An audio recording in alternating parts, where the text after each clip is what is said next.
বাড়ির পাশে খাল বিল থাকলে কিন্তু একদম সদ্য সদ্য টাটকা মাছ খাওয়া যায়।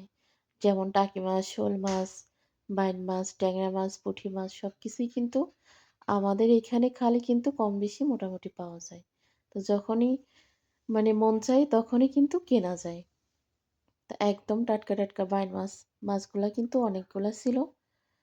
প্রায় ১.৫ পোয়ার মতো মাছ। তো আমি আর রাখিনি, একবারে রান্না করলাম।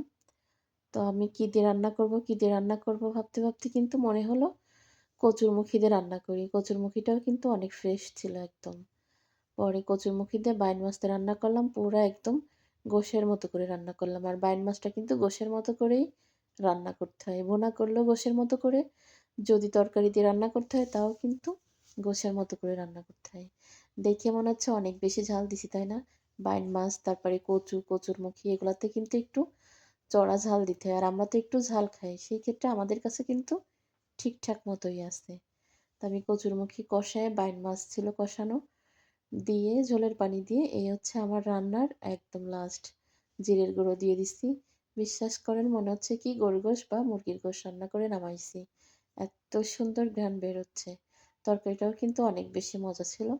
তো আজকে আমি মাত্রই ১ ভাগে তরকারি রান্না করলাম। রান্না কিন্তু আজকে একদমই করতে ভালো লাগতেছে না। তারপরেও তো খেতে হবে তাই আরকি।